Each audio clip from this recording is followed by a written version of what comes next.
Hey everyone, and welcome to This Explainer. Okay, today we are tackling something that, let's be honest, usually strikes fear into the hearts of basically everyone: getting your Nevada state ID. But listen, we're going to completely bypass that typical DMV dread today.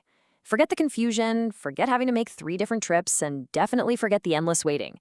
By the time we wrap up here, you're going to have a clear, absolute, foolproof blueprint to just get in, get your ID, and get on with your life.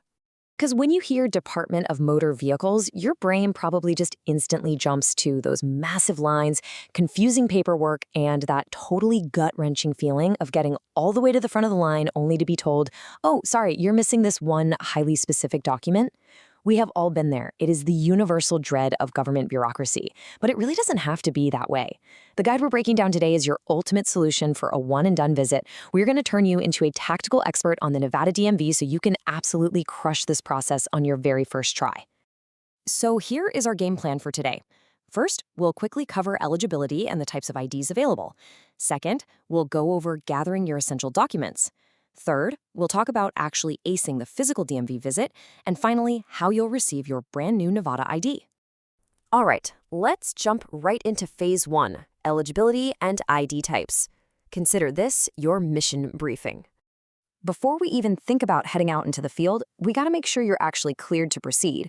It's a pretty straightforward checklist. First off, you gotta be a Nevada resident. I mean, it's a state ID, so you actually have to live there. Second, you must be able to physically prove your identity and your residency. And don't worry, we are going to cover exactly how to do that in just a second. And third, you can't hold any conflicting identification credentials. Basically, you can't have an active driver's license from, say, California and try to get a Nevada state ID at the exact same time. If you check all 3 of these boxes, you are officially cleared to move forward.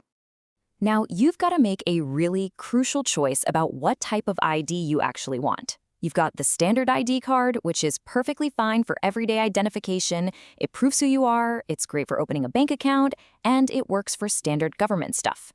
But then you've got the real ID card. This one is the heavy hitter.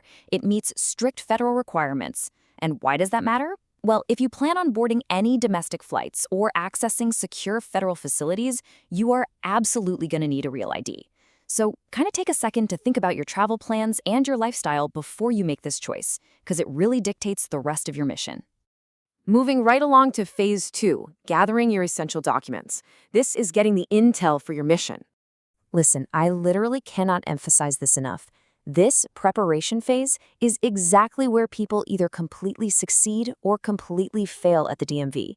You can't just walk up and say, hey, I'm me. You have to prove it across 3 distinct buckets of information. Let's walk through them. First bucket, proof of identity. You need a heavyweight document here. Think a U.S. passport, an original U.S. birth certificate, or a permanent resident green card. Second bucket, proof of your social security number. Your actual social security card is ideal, obviously, but a W-2 form or pay stub showing your full SSN works perfectly too. Third bucket, proof of Nevada residency. This just proves you live where you claim to live. Bring a recent utility bill, a bank statement, your lease, or your voter registration. If you systematically pack at least one acceptable document from each of these 3 buckets, I guarantee you won't be turned away empty-handed. Oh, actually, quick caveat here. If your current legal name is different from the name on your core identity documents, like, say, your birth certificate, you've got one extra step. You absolutely must bring the legal paper trail that bridges that name gap. So we're talking about a marriage certificate, a divorce decree, or a court order for a name change. If this applies to you, consider it vital intel. You do not want a simple name change tripping up your whole day. Okay, Phase 3, acing the DMV visit. It is execution time. So your intel is gathered. Your documents are perfectly organized in a nice little folder. We're transitioning from prep to execution. Time to actually step foot inside the building. But wait, before you just grab your keys and drive down there, you need to schedule an appointment. The Nevada DMV strongly recommends this for ID services. And let's use some common sense here, right? Why on earth would you stand in a line wrapping around the building for 2 hours when you can literally just reserve your spot in advance?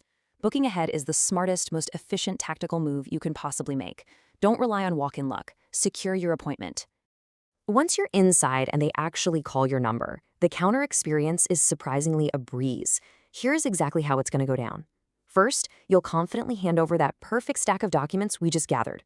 Second, you'll complete the actual ID application form right there. Third, the clerk's going to have you verify that all the typed information on their screen is completely accurate. Definitely double-check your spelling here. Fourth, time for your close-up, they'll snap your official photo. And fifth, you just wrap it up by paying the fee. When you break it down step by step like that, the whole sequence feels incredibly manageable, doesn't it? Just a quick heads up on that final step at the counter. The application fee isn't just one flat rate across the board. It depends entirely on the choice you made back during our mission briefing. A standard ID is going to have a different cost than a real ID, and certain specific services might bump that total up or down. So just be prepared with a preferred payment method to cover the cost of whichever specific ID path you ended up choosing. And finally, phase 4, receiving your Nevada ID. Mission accomplished. You've paid, you smiled for the camera, and you are stepping away from the counter. The physical visit is completely over, and this final phase requires absolutely nothing but a little bit of patience. Let's look at the timeline. On application day, right there at the DMV, they don't just send you home empty-handed. Before you leave, you'll be handed a temporary paper ID. You can use this immediately while you wait. Then, the waiting game begins. Your actual, permanent physical ID card is processed and mailed directly to your house. Delivery usually takes about 7 to 10 business days, so keep that paper ID safe in your wallet for about 2 weeks, and just keep an eye on your mailbox for the real deal. And honestly, that is the whole shebang. The dreaded DMV process, completely demystified. We went from figuring out your eligibility and picking the right ID to flawlessly gathering your intel, breezing through the appointment, and knowing exactly when your shiny new card will hit your mailbox.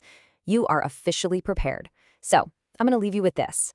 Now that you have the absolute foolproof blueprint ready here, what is stopping you from going online and booking your Nevada DMV appointment today?